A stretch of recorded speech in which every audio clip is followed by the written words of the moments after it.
안녕하세요. 날 것을 있는 그대로 보여드리는 한국 여론방송에서 가장 최근의 이슈를 다뤄보기 위해 마련한 이슈 포커스 시간입니다. 오늘은 국내외 다양한 소식들을 준비했습니다. 먼저 일본 방위백서 관련 소식입니다. 일본이 올해 방위백서에서도 독도가 일본 땅이라고 주장했습니다. 지난 5일 발표된 방위백서에서 한일 간 해결되지 않은 영토 문제가 남아있다며 독도를 언급했습니다. 일본 정부는 이날 오전 내각회의를 열고 2014년도 방위백서를 확정했습니다. 국방부가 일본 방위성이 5일 발표한 2014 방위백서에 독도를 자국 영토로 기술한 데 대해 강력히 항의하고 즉각적인 착재를 촉구했습니다. 국방부는 일본 정부가 2005년 방위백서부터 매년 우리 정부의 강력한 항의와 시정 조치 요구에도 이러한 부당한 행위를 시정하지 않고 반복하고 있는 점에 대해 깊은 유감을 표명한다고 강조했습니다. 국방부는 이날 오전 11시 주한 일본 국방무관을 불러들여 이 같은 내용을 항의했습니다. 정부는 오늘 일본 정부가 독도 영유권 주장을 담은 방위백서를 발표한 것에 대해 부당한 주장을 철회하라면서 강력히 항의했습니다. 정부는 외교부 대변인 성명을 통해 일본 정부는 2014년도 방위백서에서 독도가 일본 고유의 영토라는 허황된 주장을 재차 포함시켰다고 비난했습니다. 외교부는 이날 오후 미치가미 히사시 주한 일본 대사관 총괄 공사를 불러 우리 정부의 항의 입장을 일본에 공식 전달할 예정입니다. 지난 5일 일본 정부는 올해 방위백서를 발표했습니다. 하지만 이번에도 독도는 일본 영토라는 억지 주장이 담겨 있었는데요. 먼저 일본의 의도가 담겨 있는 방위백서 어떤 책자인지 안민정 기자가 설명해 주시죠. 네, 방위백서는 국방정책과 군사 전략을 담고 있습니다. 일본 강요회의 의결을 거치는 것으로 무게 비중이 다른데요. 우리 국방백서는 국방장관 결재로 발간합니다. 일본은 여건만 형성되면 무력으로 독도를 침탈하겠다는 국가 의지를 밝히고 있습니다. 올해 발표된 일본 방위백서에는 어떤 내용이 추가됐나요? 5일 일본은 내각회의를 열고 2014년도 방위백서를 확정 발표했습니다. 일본 정부는 이번 방위백서에서 독도를 일본 고유 영토라며 영토 문제가 여전히 해결되지 않은 채로 존재한다고 주장했습니다. 아울러 지도에도 독도를 다케시마로 표기했으며 일본 영토로 묘사했습니다. 일본이 방위백서를 통해 독도를 자국 영토로 규정하기는 지난 2005년 이후 10년째입니다. 집단 자위권과 관련해 헌법 해석 변경 내용도 반영됐는데요. 지난해에는 헌법 구조에 따라 집단 자위권 행사가 허용되지 않는다는 내용이 담겼지만 올해는 각이 결정에 따라 행사가 가능하다는 내용으로 바뀌었습니다. 水陸両用機能っていうのはですね、能力的にはまだまだ十分ではないというふうに思っています。私たちの訓練もまだ緒についたばっかしだというふうに思いますので。 그렇군요. 일본은 2005년부터 꾸준히 독도를 두고 우리 정부를 향해 도발을 시도하고 있습니다. 그렇다면 이 무력 도발도 가능한 걸까요? 네, 무력 도발 가능성이 없는 것은 아닙니다. 일본은 현재 독도 인근 마이즈루 지방대에 헬기 항공모함과 이지스함 등 해군 전력을 증강해 배치했습니다. 무력 도발에 필요한 준비는 완료된 상태라고 볼 수 있는데요. 이후 도시 점령 상륙 훈련을 주기적으로 실시하고 있습니다. 일본은 2014년 방위백서에 방위력 강화 조치 하나로 2018년까지 미국 해병대와 유사한 낙도 방어용 수륙 기동단을 3,000명 규모로 창설할 것이라는 내용이 포함됐습니다. 일본은 2005년 방위백서에 독도 영유권을 처음으로 명기했습니다. 그리고 해상자위대, 공중자위대에 방위구역에 독도와 주변 해역을 포함했습니다. 해상보안청의 경비군한 업무와 구조구역에 독도를 영토와 영해로 표기하고 일본 총무성의 영토 지도에 독도를 포함했습니다. 네, 무력 도발까지 우려가 되고 있는 가운데 독도를 보호하기 위해 어떤 방어 전략을 짜야 하는지 연구 결과가 국회에 보고됐다면서요? 네, 연구 결과에 따르면 주변국에서 해양 전력의 30%를 출동시킨다고 가정했을 때 이에 대응하기 위해서는 새 4개의 기동전단이 필요합니다. 한 개 기동전단에는 이지스함 2척과 한국형 구축함 2척, 대형 수송함 1척, 차기 잠수함 2척, 군수 지원함 1척, 해상 초계기 3대, 해상 작전 헬기 16대 등으로 구성됩니다. 그러나 방사청은 이런 전력을 확보한다고 해도 주변국 위협을 낮은 수준에서 억제할 수 있다고 밝혔습니다. 일본 정부가 10년째 독도 영유권 주장을 되풀이하고 있는 가운데 한일 관계에 먹구름이 드리워지고 있습니다. 일본 정부는 5일 가기에서 통과된 2014년도판 방위백서를 통해 독도가 일본의 고유 영토라고 주장했습니다. 방위백서는 일본 정부에서 매년 발표하는 간행물로 북한, 중국 등 주변국 정세와 일본의 안보 전략을 종합한 자료입니다. 일본 방위백서가 독도 도발 내용을 명시적으로 담은 것은 지난 2005년 고이즈미 주니치로 내각 이래 10년째입니다. 한국과 일본 간 아직 합의되지 않은 배타적 경제수역 경계선을 일방적으로 포기한 지도도 포함됐습니다. 용어 3기 다케시마 항목이 들어간 것도 지난해 방위백서에서 달라진 점인데요. 우리 정부는 이날 외교부 대변인 성명을 통해 일본의 부당한 주장을 용납할 수 없다고 항의했습니다. 외교부는 독도 상공을 일본의 영공으로 표시하는 한편 합의되지도 않은 백타적 경제수역 경계선을 표시하는 등 우리 독도에 대해 또다시 도발을 감행했다며 이를 철회할 것과 유사한 행위의 재발을 방지할 것을 엄중히 촉구한다고 밝혔습니다. 이상덕 외교부 동북아 국장은 이날 오후 사사야마 다쿠야 주한 일본 대사관 총괄공사 대리를 외교부 청사로 불러 우리 정부의 항의 입장을 구두 및 문서로 일본에 공식 전달했습니다.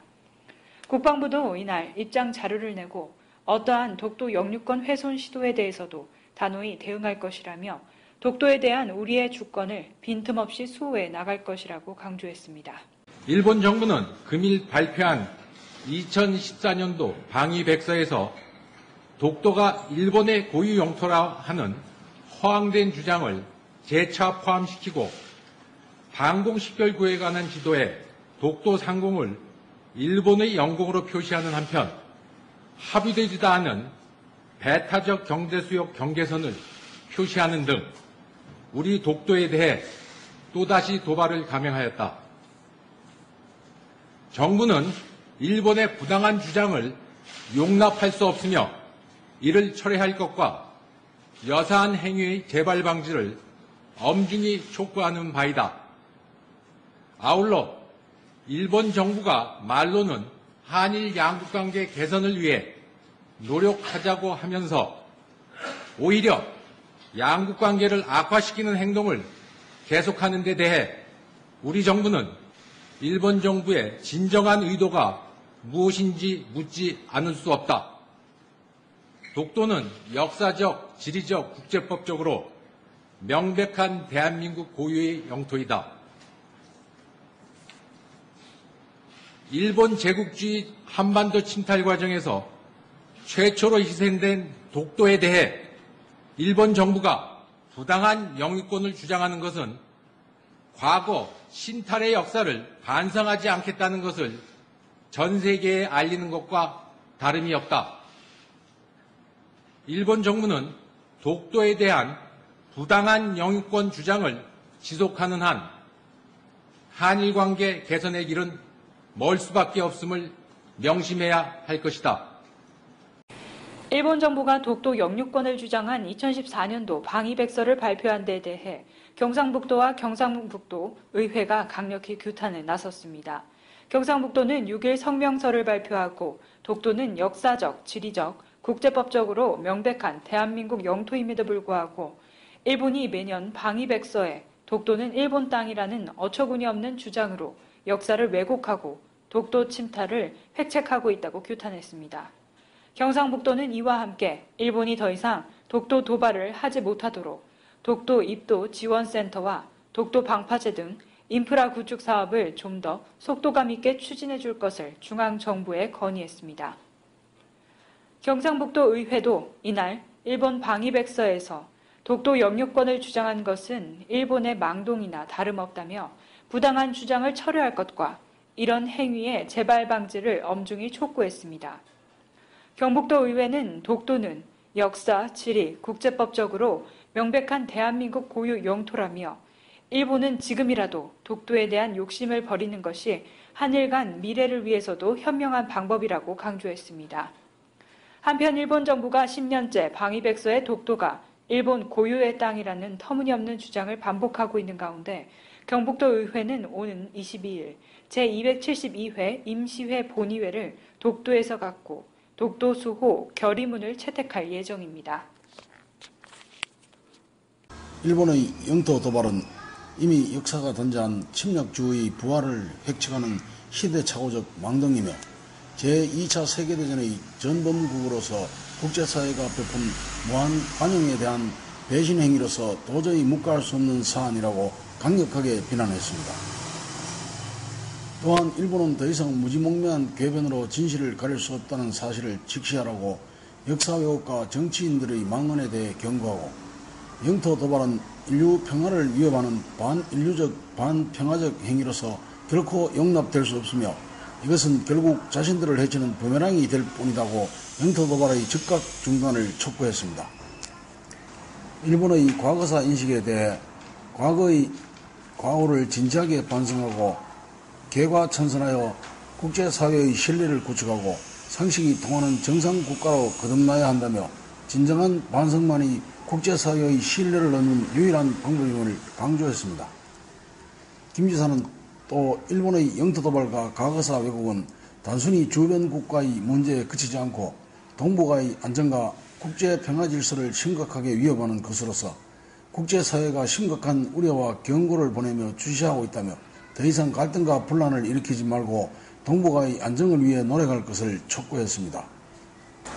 아울러 정부가 추진하고 있는 독도 방파제, 독도 입도 지원센터, 독도 종합해양과학기지 등 독도 인프라 구축 사업에 대해서도 독도의 지속가능한 이용을 위해 꼭 필요한 사업이므로 정부가 좀 더 속도감 있게 추진해 주기를 바란다고 언급했습니다. 이와 함께 경북도는 독도의 환경보존과 탐방객의 안전을 충분히 확보하고 독도에 켜켜이 쌓여있는 역사와 한민족의 정신을 반영한 문화예술 콘텐츠를 발굴해 세계인들에게 소개하는 데 역점을 두고 독도를 문화예술섬으로 만들고 있다고 말했습니다. 네, 이번 일본의 방위백서 발표에 여야 의원들도 일제히 강하게 규탄했습니다. 여야 반응 자세히 전해주시죠. 네, 새누리당 박태출 대변인은 논평에서 일본 정부가 지난 10년간 노골적으로 독도에 대한 허황된 야욕을 버리지 않고 있는 모습을 보니 분노와 안타까움을 넘어 측은하기까지 하다며 새누리당은 일본의 영토 침탈 야욕을 절대 용납할 수 없을 것이며 일본 정부의 독도 영유권 주장을 즉각 철회할 것을 강력히 촉구한다고 밝혔습니다. 또한 박 대변인은 독도는 역사, 지리, 국제법적으로 명백한 한국 영토라며 일본이 그 진실을 망각한다고 해서 진실이 바뀌는 것은 결코 아니라고 비판했습니다. 이어 박 대변인은 일본이 반성을 모르고 역사를 왜곡하려 한다면 국제사회에서 고립된 외톨이섬이 돼버리고 말 것이라며 대한민국 정부와 새누리당은 독도에 대한 확고한 수호 의지를 천명하고 일본의 반복적 영토 침탈 도발에 강력히 대응해 나갈 것이라고 강조했습니다. 김현숙 원내대변인도 일본 정부가 엄연한 대한민국 영토인 독도를 자신들의 방위백서에서 일본 영토로 표시하는 억지 주장을 하고 있다면서 일본 정부는 지금이라도 반인륜적 위안부 문제와 독도 영유권 주장에 공식적이고 진실한 사과를 해야 한다고 지적했습니다. 새정치민주연합 한정혜 대변인은 일본 아베 정부는 위안부 백서 발간 계획에 대해서는 정치 외교 문제화해서는 안 된다고 강변하면서도 방위백서에서는 독도가 일본 땅이라는 주장을 지속하고 있다면서 위안부 문제에 대한 진지한 논의는 거부하고 다른 한편으론 이런 부당한 일을 하는 것이라고 비판했습니다. 한 대변인은 이어 일본은 명백한 우리 영토인 독도를 일본 영토에 포함시키고 독도 상공을 일본의 영공으로 표시하고 합의되지 않은 배타적 경제수역 경계선을 표시했다면서 자기들 것이라고 주장하고 적어놓은 것만으로 그 나라의 것이 되지 않는다는 단순한 사실을 직시해야 한다고 지적했습니다. 방송통신위원회가 지상파 방송 관련 규제를 대폭 완화합니다. 올해 안에 광고 총량제를 도입하고 내년에 다채널 방송을 시작하는 것을 주요 골자로 하고 있습니다. 최성준 방송통신위원장은 지난 4일 정부 과천청사에서 간담회를 열고 이 같은 내용의 7대 정책 과제를 발표했습니다. 최 위원장은 광고 시장 침체는 콘텐츠 생태계를 약화시키고 한류 동력을 떨어뜨리는 좋지 않은 결과를 가져왔다며 콘텐츠 생산을 주도하는 지상파 방송을 중심으로 활성화 방안을 추진하겠다고 말했습니다. 3기 방송통신위원회의 정책과제로 지상파 광고 총량제가 도입돼 지상파 광고 시간이 늘어나면서 신문과 유료 방송계가 특혜라고 반발하고 있지만 정작 지상파 방송사들은 아쉬움을 표했습니다. KBS, MBC, SBS를 회원사로 두고 있는 한국방송협회는 성명서를 내고 3기 방통위 정책과제에 구체적인 실행 계획이 동반돼야 한다면서 아쉬움을 토로했습니다. 방통위가 지난 4일 지상파 위주의 광고 규제 완화에 초점을 맞춘 주요 정책과제를 발표한 가운데 유료 방송업계가 지상파 광고 시장 고착화에 대한 우려를 표명했습니다. 또한 방통위는 지상파 위주의 광고 규제 완화 정책 방향을 전면 재검토하고 유료 방송 광고 규제 완화 방안을 명확히 밝혀야 한다고 목소리를 높였습니다. 증권가에서는 방통위가 방송 광고에 관련한 규제 완화를 검토하면서 지상파 방송사 등 미디어 업종이 수혜주가 될 것으로 분석했습니다. 지난 5일 한 증권사는 미디어주에 대해 이번 방송통신위원회의 정책은 방송시장에 대한 우호적인 부분이 많다면서 국내 전반적인 경기 둔화와 그에 따른 광고 시장 위축이 조금씩 회복되는 모습을 기대한다고 설명했습니다. 네, 방송통신위원회가 지상파 방송 관련 규제를 대폭 완화하는 방안을 발표했습니다.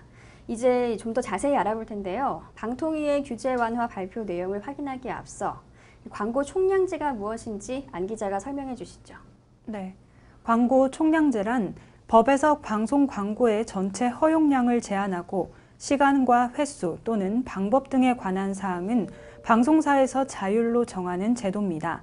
하지만 지금까지 방송위원회의 광고심의위원회에서 사전 심의를 받아왔습니다. 사전 규제의 문제점이 광고업계를 중심으로 계속 제기되면서 광고업 조사자들 스스로 자율적으로 규제하려는 문제점이 나타났었는데요. 이에 방송통신위원회가 지상파 방송 관련 규제를 대폭 완화하게 된 것입니다. 네, 이번에 발표된 이 지상파 광고 총량제는 올해 안으로 도입되도록 계획돼 있는데요. 미디어 환경 변화에 발맞춘다는 취지라고 합니다. 이 광고 총량제가 연내 도입된다면 어떤 변화가 있을지 알려주시죠. 네, 지금까지 지상파 방송사들은 프로그램 광고 6분, 토막 광고 3분, 자막 광고 40초 등 광고 유형별로 제한을 받았습니다. 광고 종류나 횟수에 관계없이 시간당 평균 10분, 최대 12분까지 광고를 내보낼 수 있게 됩니다. 인기 프로그램의 광고 편성을 늘리는 방식으로 수익 극대화가 가능하게 됩니다. 최 위원장은 광고 총량제는 세계적인 추세이고 유료 방송에서는 오래전부터 허용해온 내용이라며 갈수록 커지는 모바일, 인터넷 분야와 달리 줄곧 줄어들고 있는 방송 광고 시장에 활력을 불어넣을 필요가 있다고 설명했습니다. 방송 주파수를 여러 개로 나눠 보다 많은 채널을 서비스하는 지상파는 내년 EBS부터 단계적으로 확대해야 할 방침입니다.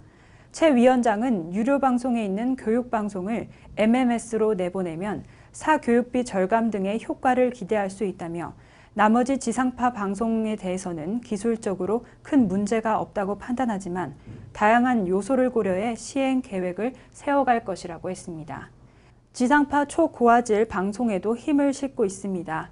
최 위원장은 지상파가 방송 콘텐츠를 80% 만드는 상황에서 UHD가 활성화하려면 지상파가 필요하다는 것이 방통위 기본 입장이라며 그러려면 주파수도 필요한데 미래창조과학부와 차관급 협의체를 만들어 논의할 것이라고 말했습니다. 그리고 이 방송통신위원회는 방송 콘텐츠의 경쟁력 강화를 위해 지상파 광고 총량제도 도입 시 중간 광고 실시도 검토하고 있는 것으로 알려졌습니다. 중간 광고가 뭔가요? 네, 하나의 TV 프로그램이 시작하고 나서 끝나기까지 프로그램 중간중간에 편성되는 광고로 미국이나 유럽, 일본 등에서는 시행하고 있는 광고제 중 하나입니다. 지상파의 경우에는 근 10년 사이에 거의 점유율이 반 가까이 줄어든 상황입니다. 그런 상황을 고려하면 광고 총량제 등으로 지상파에 대해서 광고의 활력을 어느 정도 불어넣는 것은 우리나라의 경우 2011년 현재 스포츠 중계와 같은 장시간 방송을 제외한 지상파 방송의 경우 중간 광고가 금지되어 있지만 케이블 TV 및 종편 채널은 허용되고 있습니다. 45에서 60분 프로그램은 1회, 60에서 90분 프로그램은 2회, 90에서 120분 프로그램은 3회 이내로 최장 1분간 가능합니다. 그동안 방송사들과 광고계에서 계속 중간 광고의 허용을 요구해 왔으나 시청자 주권 보호 차원에서 허용되지 않고 있었습니다. 2000년 발효된 통합방송법 공중파 TV 중간 광고를 허용할 방침이었으나 시민단체와 신문사 등의 반발로 각종 여론조사 결과도 부정적으로 나타나자 백지화된 바 있습니다. 프로그램 중간에 편성되는 중간 광고 실시에 대한 우려가 커지고 있는데요. 규제 완화에 따른 지상파 특혜라며 반발이 거세 상당한 진통이 예상된다고 하죠. 네, 그렇습니다. 이어 방송광고균형발전위원회는 지상파 방송에서 중간 광고를 허용하되 드라마, 예능 등 특정 프로그램에 우선 적용하고 유료 방송의 중간 광고는 횟수, 시간 규제를 완화하는 방안을 방통위에 건의한 바 있습니다. 하지만 종합편성 채널과 신문 등 인쇄매체는 이러한 규제 완화에 대해 강력 반발하고 있는데요. 한국 케이블TV 방송협회사나 PP협의회는 성명을 내고 광고 총량제가 도입되면 토막, 자막 광고보다는 상대적으로 가격이 높은 프로그램 광고를 더 많이 판매하게 돼 지상파 3사가 연간 약 1,000억 원의 규모의 추가 수익을 올릴 수 있을 것이라고 비판했습니다. 이에 대해 방통위는 광고 총량제와 더불어 지상파 방송이 요구해온 중간 광고 허용 여부는 광고 시장에 미치는 영향과 시청권 침해 우려 등을 두루 고려해 검토해 나갈 계획이라고 밝혔습니다. 아울러 임기 내 지상파 다채널 방송과 초고화질 방송 정책도 적극 추진하기로 했으며 MMS는 채널 1개를 제공하던 주파수 대역을 분할해 여러 개 채널을 송출하는 것으로 이르면 내년 EBS를 시작으로 본 방송이 시행됩니다. 이 밖에 KBS의 공정성, 방만 경영 등과 맞물려 번번이 자초된 수신료 인상도 주요 검토 사안임을 재확인했습니다. 이러한 개선책들과 함께 방통위는 또 방송의 재승인 재허가 심사 때 배점 기준을 고시로 제정해 심사의 효율성을 높이기로 했는데요. 지금까지 심사가 있을 때 매번 새로운 기준을 마련해 심사하다 보니 비판을 많이 받아왔었죠. 심사 기준이 어떻게 바뀌는지 자세히 설명해 주시죠. 네, 방통위는 새 심사 기준에 대해 방송의 공적 책임과 공정성 평가를 대폭 강화하겠다는 기본 원칙을 제시했습니다. 막말, 평파 방송에 대해 방송 심의 규정 강점 기준도 높이고 이를 재승인, 재허가 심사 때 적극 반영하겠다는 것입니다. 세월호 참사 때 오보와 선정성 보도를 많은 비판을 받은 재난방송 규제도 새롭게 정비됩니다. 여기에는 방송 심의 규정상의 감점 수준을 강화하고 방송 재승인, 재허가 심사 때 재난방송 평가 배점을 상향하는 방안이 포함됩니다. 재난보도 비중이 큰 지상파 3사를 중심으로 재난방송 보도 가이드라인을 마련하도록 유도하고 향후 이를 종편 보도 채널로 확대하기로 했습니다. 방송통신 이용자 보호와 관련해서는 방송법, IPTV법, 전기통신사업법 등 흩어져 있는 이용자 보호 규정을 하나로 모아 방송통신 이용자 보호법을 제정하고 방송과 통신으로 이원화된 분쟁 해결 제도도 하나로 통합 정비할 방침입니다. 아울러 방송통신 민원 처리, 피해 구제, 정책 지원 등을 전담할 방송통신 이용자 보호원 설립도 적극 추진하기로 했습니다. 네, 방통위의 입장과 생각 그리고 계획 등을 알아봤습니다. 이번에는 이 지상파 광고 총량제 완화에 반대하는 쪽의 의견도 알아볼 텐데요. 먼저 유료 방송업계와 신문사 반응부터 전해주시죠. 네, 신문사들의 반발은 이미 예고돼 있었습니다. 신문사들은 사설을 통해 방통위가 발표한 정책 과제에서 광고 총량제, 중간 광고, 다채널 서비스는 지상파의 수건 사업이라며 총량제가 도입되면 지상파 방송 사업자는 인기 있는 광고만 집중적으로 판매해 한 해 수입 1,500억에서 2,000억 원 늘어날 수 있다고 밝혔습니다. 그리고 중간 광고는 프로그램 중간에 방송을 끊고 광고를 내보내 시청자의 짜증을 돋구는 대가로 수입을 올리고 있다고 비판했습니다. 3기 방통위 비전과 정책 과제 발표에 있어 유료 방송의 반발도 거센데요. 이들은 지상파의 빗장이 풀리는 만큼 유료 방송에 대한 규제는 더욱 완화되어야 한다고 목소리를 높이고 있습니다. 방송 채널 사용 사업자 협의회 측은 성명을 내고 유료 방송업계가 요구하는 광고 총량제 도입 등 대책은 빠져 있다며 방통위 발표에 반발했습니다. 이들은 지상파 광고 총량제가 실시되면 지상파 3사가 연간 1,000억 원 규모의 추가 수익을 올리게 될 것으로 예상된다며 한정된 시장 여건을 감안한다면 그만큼 PP들은 광고 매출 감소를 겪을 수밖에 없다고 지적했습니다. 이어 광고 균형 발전을 위해 꼬리표를 붙이며 유료방송 규제 역시 규제 완화를 해야 된다고 촉구했습니다. 하지만 지상파와 신문, 유료방송 간의 먹거리 싸움의 끝은 없어 보이는데요. 그 속에 방송의 주인이라고 하는 시청자에 대한 배려는 없었습니다. 가장 큰 거는 국민들한테 더 좋은 시청 복지를 해드리기 위해서입니다. 시청 복지라 하면은 더 좋은 콘텐츠를 국민들한테 보여드리기 위해서입니다.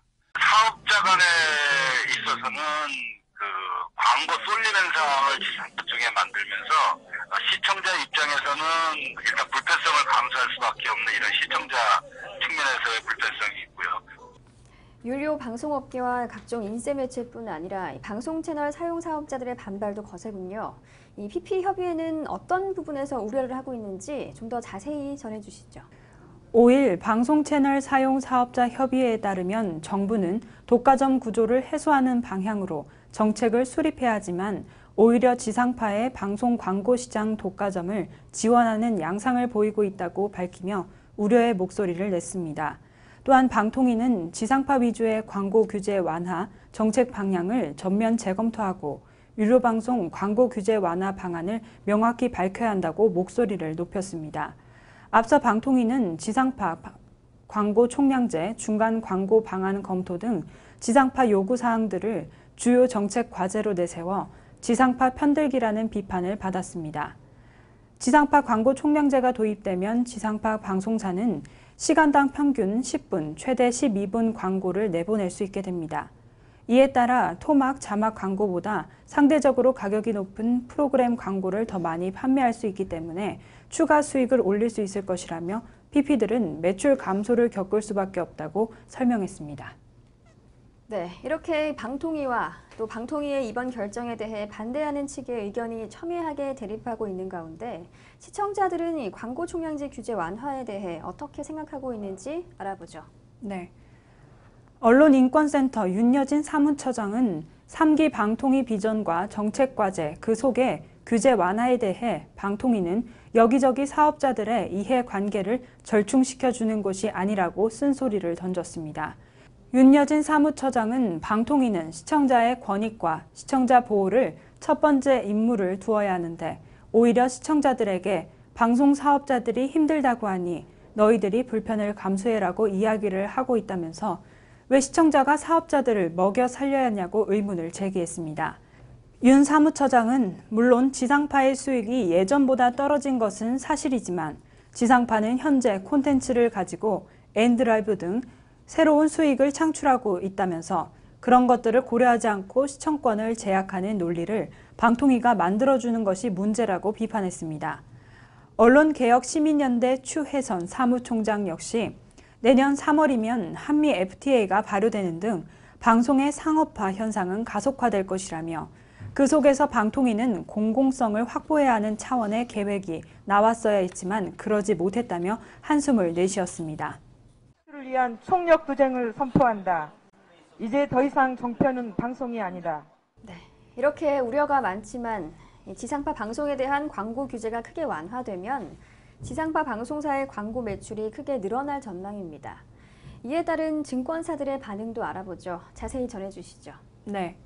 증권사들은 방송통신위원회가 방송 광고 관련 규제 완화를 검토하면서 지상파 방송사 등 미디어 업종이 수혜주가 될 것으로 분석했습니다.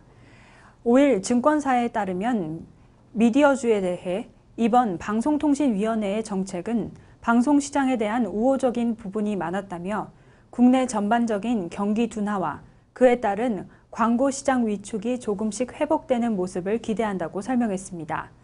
황성진 투자증권 연구원은 광고 총량제가 시행될 경우 비인기 시간대의 광고 축소를 하고 프라임타임에 광고 배치를 집중적으로 해 실질적인 광고 단가 인상 효과를 누릴 수 있다고 분석했습니다.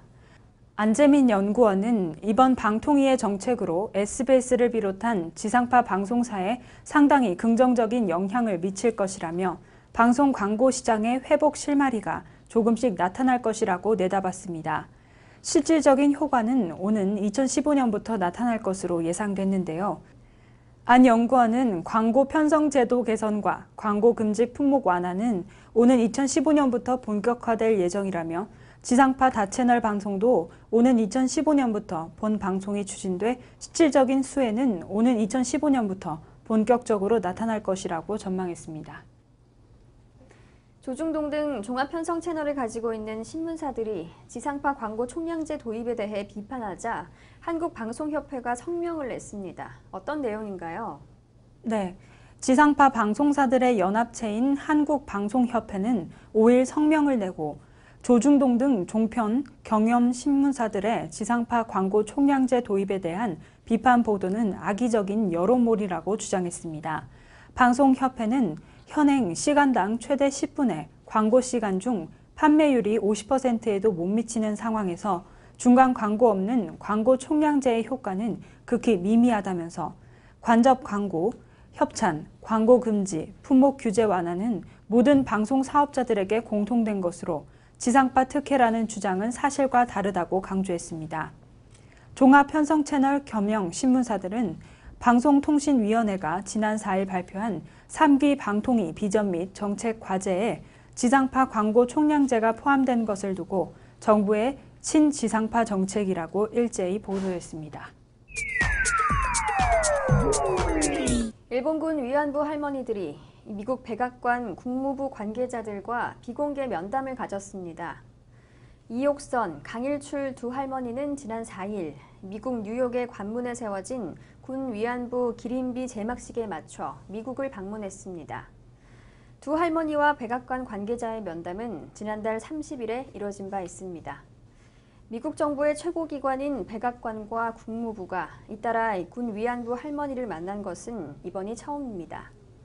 이번 면담이 이례적인 일인 만큼 전문가들은 미국 정부의 군 위안부 관련 정책 변화에 주목하고 있습니다. 정부는 프란치스코 교황이 이달 방한 기간에 일본군 위안부 피해자들을 만나게 된다면 이들이 겪은 고통의 치유의 의미가 될 것이라는 입장을 밝혔습니다.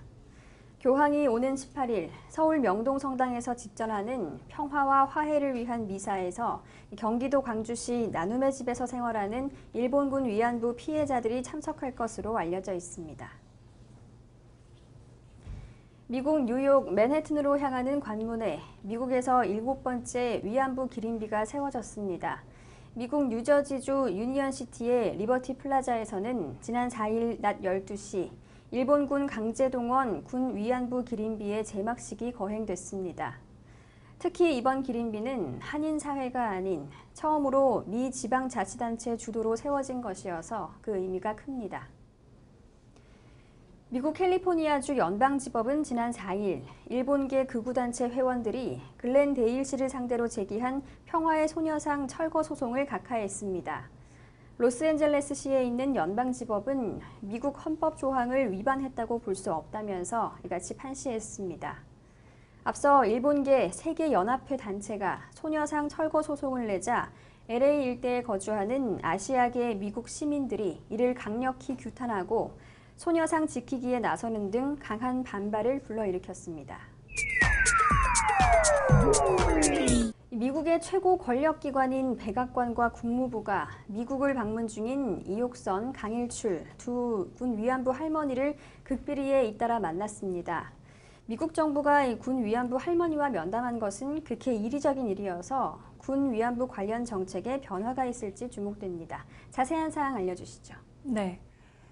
뉴욕 관문에 세워진 군 위안부 기림비 제막식에 맞춰 미국을 찾은 이옥선, 광일출 두 할머니가 극비리에 미국 백악관과 국무부 인사들을 잇따라 만났습니다. 두 할머니의 방미에 정통한 소식통들은 두 할머니가 철저한 보안 속에 미국 백악관과 국무부 인사들을 이틀간 만났다고 밝혔습니다. 면담은 백악관과 국무부의 요청으로 이루어졌는데요. 특히 미국 정부는 면담에 앞서 아무 배석자 없이 만난다는 조건을 달았습니다. 통역사도 미국 정부가 데리고 왔습니다. 면담 내용은 빠짐없이 기록된 것으로 알려졌지만 면담에 나온 사람의 인적 사항이나 대화 내용, 면담 시간 등은 철저히 비밀에 붙여졌습니다. 소식통들은 백악관과 국무부가 군 위안부 할머니들을 잇따라 만난 것은 극히 이례적이라는 점에서 미국의 일본군 위안부 문제에 대한 정책 방향에 변화가 있을 것이라고 점쳐진다고 기대했습니다. 두 할머니를 면담한 백악관과 국무부 인사들은 한국과 일본 문제를 다루는 전문가인 것으로 추정됩니다. 따라서 이번 비밀 면담은 군 위안부 관련 후속 조치를 마련하기 위한 것으로 보입니다. 이런 가운데 두 할머니는 미국 시간으로 4일 뉴욕 관문에 세워진 기림비 제막식에 참석했습니다. 그러나 맨해튼 링컨 센터에서 열린 위안부 관련 연극 행사에는 피로 때문에 참석하지 못해 주의를 안타깝게 했습니다. 네, 두 분의 할머니가 미국에 가서 위안부 문제 해결을 위해 노력하는 모습에 많은 이들이 안타까워했습니다. 하지만 이 미국이 위안부 문제에 적극적인 태도를 보였다는 점이 상당히 인상적입니다. 그런가 하면 이 정부는 어떤 입장을 밝히고 있나요? 네. 정부는 프란치스코 교황이 이달 방한 기간에 일본군 위안부 피해자들을 만나게 된다면 이들이 겪은 고통의 치유의 의미가 될 것이라는 입장을 밝혔습니다. 외교부 대변인은 5일 정례 브리핑에서 교황이 방한 기간에 군 위안부 피해자를 만날 예정이지만 위안부 문제 해결에 어떤 의미가 있냐고 보느냐는 질문에 해결의 의미보다는 치유의 의미가 있지 않겠냐고 생각한다고 말했습니다. 노 대변인은 교황께서 만나실지 아닐지는 단정적으로 말씀드릴 수는 없지만 만약 만나시게 되면 피해 고통을 받으신 군 위안부 할머니들에게 치유의 힘이 되지 않을까 싶다고 말했습니다. 교황이 오는 18일 서울 명동 성당에서 집전하는 평화와 화해를 위한 미사에는 경기도 광주시 나눔의 집에서 생활하는 일본군 위안부 피해자들이 참석할 것으로 알려져 있습니다. 미국 캘리포니아주 연방지법이 일본계 극우 단체들의 평화의 소녀상 철거 소송을 각하했습니다. 어떤 이유로 소송을 제기했고 또 연방지법은 어떤 입장을 밝혔는지 자세히 알려주시죠. 네. 로스앤젤레스시에 있는 연방지법은 이날 오후 글렌데일과 LA 주변에 사는 일본계 주민들로 구성된 역사의 진실을 요구하는 세계연합회 회원들이 제기한 소송과 관련해 미국 헌법 조항을 위반했다고 볼 수 없다고 이같이 판시했습니다. 이 단체는 지난 2월 글렌데일 씨가 세운 위안부 소녀상이 미국 연방 정부만이 갖고 있는 외교 권한을 침해한 것으로 헌법 위반이라며 소송을 제기했는데요. 이들은 이어 위안부 소녀상 비문에 일본 정부가 범죄의 책임을 질 것을 요구한다고 돼 있는 것과 관련해서도 글렌데일 시 의회는 비문안을 승인하는 투표는 하지 않았다고 지적했습니다. 하지만 법원은 이 단체가 지적한 사항을 조목조목 반박하면서 원고가 제기한 소송의 원인이 성립되지 않는다는 결론을 내렸습니다. 특히 일본군 위안부 참상을 증언하기 위해 미국을 방문한 위안부 피해자 이옥선 강일출 할머니가 지난달 23일 연방지법에 제출한 증언 기록에 대해 판결이 어느 정도 영향이 미쳤을 가능성이 있다고 분석이 나오고 있습니다. 소녀상 건립 주체인 가주 한미포럼 관계자는 소송 승리는 궁극적인 승리가 아니라면서 일본계 단체가 항소를 하면 우리도 적극 대처할 것이라고 말했습니다. 이 관계자는 궁극적으로 일본 측의 공식 사과와 법적 배상, 후대 교육을 위해 우리는 계속 일본을 압박할 것이라며 이번 판결에서 할머니들의 증언 공술서가 효력을 발휘한 듯하다고 밝혔습니다. 앞서 일본계 세계연합회 단체가 소녀상 철거 소송을 내자 LA 일대에 거주하는 아시아계 미국 시민들이 이를 강력히 규탄하고 소녀상 지키기에 나서는 등 강한 반발을 불러일으켰습니다. 미국 연방 하원에서 위안부 결의를 통과시킨 주역 마이크 혼다 의원도 글렌데일 시 정부가 연방 정부의 고유 권한인 외교권을 침해했다는 단체 주장에 대해 기린비를 세우고 유지하는 것은 지방 정부의 권한이라고 가세했습니다. 네, 할머니 두 분이 미국을 다녀가시면서 공술서를 연방법원에 제출했습니다. 그 공술서가 이번 판결의 결정에 큰 영향을 주었다고 생각합니다. 미국 뉴욕 맨해튼으로 향하는 관문에 미국에서 7번째 위안부 기린비가 세워졌습니다. 지난 4일 열린 제막식에는 위안부 피해자 할머니들도 참석해 눈길을 끌었는데요. 자세한 내용 전해주시죠. 미국 뉴저지 유니언시티의 리버티 플라자에서는 4일 낮 12시 일본군 강제동원 군 위안부 기린비 제막식이 거행됐습니다. 미국을 방문 중인 위안부 피해자 할머니와 유니언시티 시장 등 시 관계자, 한인 유권자 단체, 시민 참여센터 관계자와 교민들, 이번 기린비 건립을 주도한 유니언시티 필하모닉 오케스트라 예술감독 등 400여 명이 참석해 성황을 이뤘습니다. 우리가 양부 돈 벌러 갔으면 어떻게 이렇게 사죄해라, 배상하라 이렇게 하겠습니까? 우리 명예와 권리를 누가 제일 밟고 빼들어갔습니까? 미국 동포들이 이렇게 오고 우리 동포들이 이렇게 와서 너무 감사하고 고맙고 우리가 이 세상에서 남지 않았지만 힘있게 잘 살았습니다. 감사합니다, 여러분. 뉴욕, 뉴저지주에서 네 번째인 이번 기린비는 맨하튼을 잇는 링컨 터널 근방 통행량이 많은 교차로에 들어섰습니다. 한인 사회가 아닌 미 지방자치단체의 주도로 세워진 기린비라는 의미가 갖고 있는데요. 스택 시장은 인사말에서 위안부 문제는 인권과 후손에 대한 교육의 문제라며 우리가 인권과 여성의 권리를 인식하고 이를 더 많이 후손에게 가르칠수록 문제는 더 이상 되풀이되지 않을 것이라고 강조했습니다. This is about human rights and it's about education. Educating our youth about what took place in the past so we don't make the same mistakes again. And whether that's in foreign countries or here in the United States, that we don't allow the same mistakes to be repeated over and over again.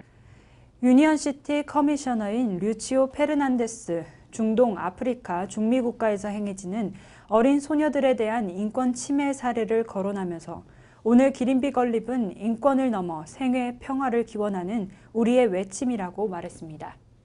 과거를 고치지 않고 현재를 고치지 않으면 미래에도 계속 일어날 것임을 알아서 그냥 한 사람의 아티스트로서 어떤 것들을 할 수 있을까 생각해봤습니다. 미국의 위안부 초상 화가로 잘 알려진 스티브 카발로 작가가 뉴저지에서 위안부 피해 할머니들을 초청한 가운데 특별한 전시회를 개최했습니다. 어떤 작품들이 전시돼 있나요? 네. 미국의 위안부 초상 화가로 잘 알려진 스티브 카발로 작가가 3일부터 21일까지 우리가 피 흘린 많은 상처로부터라는 주제로 전시회를 개최합니다. 이번 전시회는 위안부 여성들의 내면의 아픔을 묘사한 신작 등 최신 작품을 다수 선보일 예정입니다. 카발로는 지난 2008년부터 위안부 문제를 주제로 뉴저지에서 작품 활동을 해왔습니다. 카발로는 팰리세이즈 팍 도서관 앞에 세워진 미주 최초의 위안부 기린비를 디자인하기도 했습니다. 4일 개막 행사엔 이옥선 강일출 위안부 피해 할머니가 참석합니다. 전시 기간 중 위안부 문제에 관심 있는 한인들을 비롯해 미국 정치인, 시민들이 모여 위안부 피해 할머니들과 자담하는 시간도 마련됩니다. 네, 미 캘리포니아주 연방법원은 소송의 요건조차 성립되지 않는다며 평화의 소녀상 철거 소송을 각하하고 또 백악관은 처음으로 위안부 할머니들을 직접 만났습니다. 위안부 할머니들을 만난 것은 이번이 처음인데요. 국제사회에서 일본이 설 자리가 갈수록 좁아지고 있다는 반증이 아닌가 합니다. 일본의 이러한 소송 제기에 어떤 대처를 할 계획인가요? 네, 그럼 먼저 소송 과정부터 살펴보겠습니다. 지난 2월 미국 내 극우파 일본계 주민들로 구성된 역사와 진실을 요구하는 세계연합회는 캘리포니아 연방지방법원에 소송을 제기합니다. 내용은 글렌데일시에 있는 평화의 소녀상이 미국 헌법 조항을 위반했다는 것인데요. 위안부 피해자를 상징하는 소녀상이 미국 연방정부만이 갖고 있는 외교 권한을 침해했다는 주장입니다. 소장은 이곳 법원에 접수됐지만 정식 재판도 받지 못했습니다. 법원이 어제 소송의 원인이 성립되지 않는다고 선을 그으면서 소녀상을 없애려던 소장은 결국 휴지 조각이 됐습니다. 소녀상 건립을 주도한 한인 동포단체는 앞으로 있을지 모르는 일본계의 항소에 적극 대처한다는 입장입니다. 한편 위안부 참상을 알리기 위해 미국을 방문 중인 이옥선, 강일출 위안부 피해 할머니들이 지난주 백악관과 국무부 관계자들을 잇따라 만났습니다.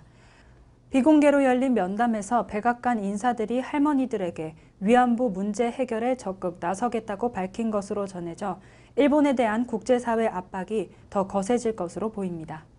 위안부 할머니와 면담 이후 미국은 어떤 반응을 보이고 있나요? 네. 백악관 인사들은 할머니들이 고령이라 시간이 많지 않음을 깨달았다며 국가안보회의 인사 및 외교안보 파트와 이 문제를 공유하겠다고 답한 것으로 전해졌습니다.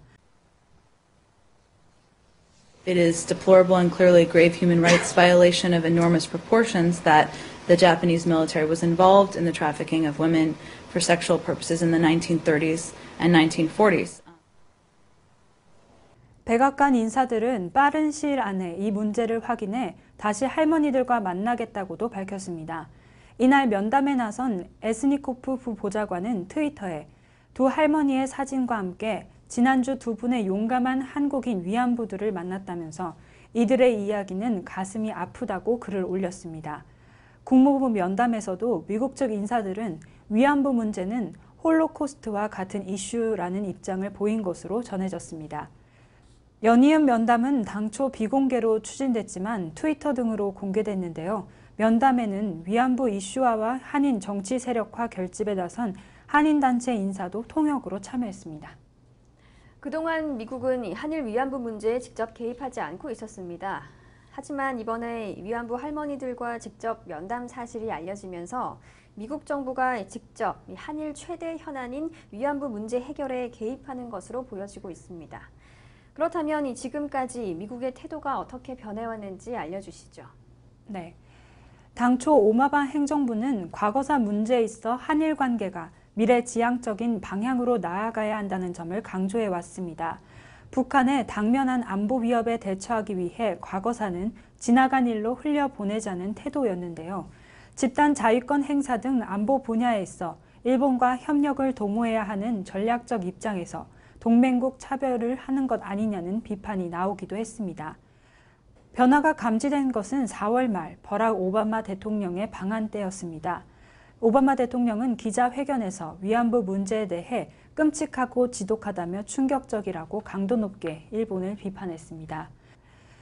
결국 지난 5일 미국은 위안부 할머니들과 만남을 인정하면서 문제에 대해 적극적인 태도로 변화하게 됩니다.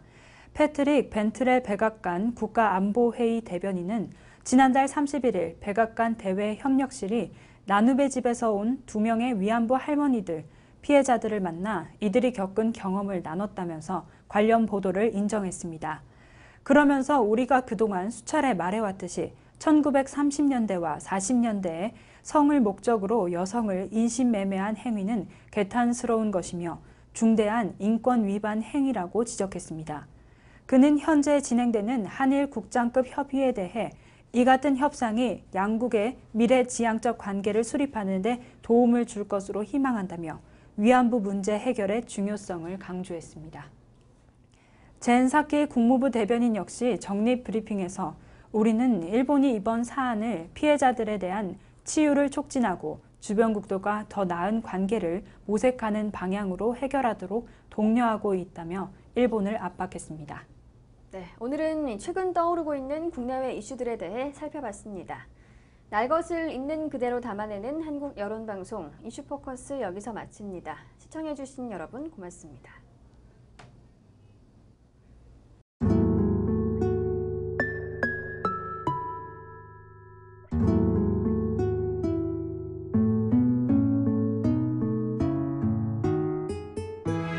이곳은 온 국민을 안타깝게 하고 있는 세월호 침몰 사고가 발생한 진도 팽목항입니다.